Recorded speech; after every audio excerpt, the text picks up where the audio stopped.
Good morning. We're in the aftermath still of the Fed's interest rate warnings, which are still 2 years away. But important, I guess, if you're a retirement fund. It's Friday. Here's the breakdown.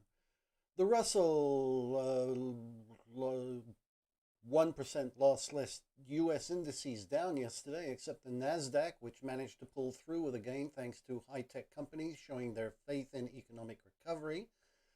The dollar increase has stemmed slightly after yesterday saw a higher than expected jobless claims figure on both initial and continuing fronts, while the Philly Manufacturing Index also fell disappointingly to 30.7 for June. And finally, the FCC yesterday made official the ban on Chinese telecom companies Huawei, ZTE, and others for being a security threat. With gold in free fall, we're currently struggling with a 7-week low and could conceivably drop to March's 1675. On the hourly chart, we're looking at what could be the end of the Asian sessions retracement, with a neutral RSI that's just a little higher than yesterday morning's. There are hardly any fundamentals ahead of us today, and it's all up to trader sentiment. Is the threat of a hike in 2 years' time enough to disrupt markets this much? Chinese indices are still down this morning, the Hang Seng gaining 0.75% and the Nikkei struggling on this side of green, while both Australia and New Zealand are closing about 0.5% up. The yen seems to be recovering from somewhat after the nation's central bank held interest rates at a negative 0.1%. This is consumer prices contract by about 0.1% in May.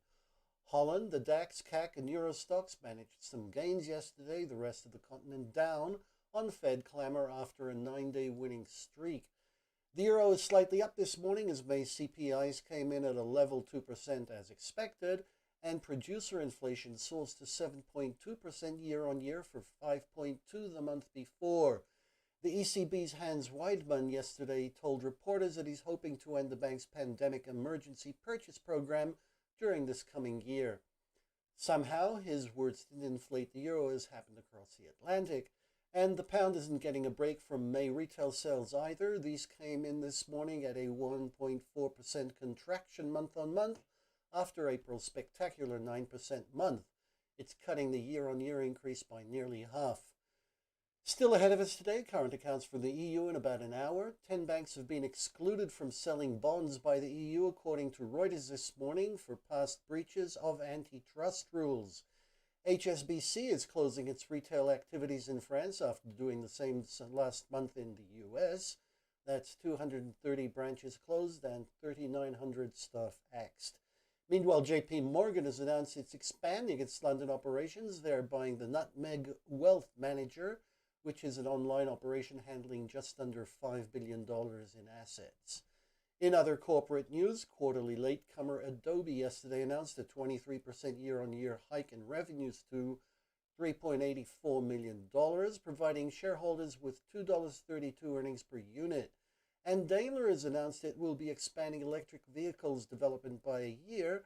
It's perhaps an overture to the Green parties running for elections in Germany this year. Gold continued losing yesterday quite spectacularly, bringing the total drop to nearly $100 per troy ounce since Wednesday's Fed meeting. During the Asian session, we've recovered about $20 worth. Oil is in a downtrend since Wednesday from its $73 high. We're now toying with the idea of dropping below the 70 mark, but not quite there yet. Baker Hughes will be weighing in with their rig count at 5 p.m. GMT. And so, hoping for a little less drama next week, I bid you a wonderful and restful week.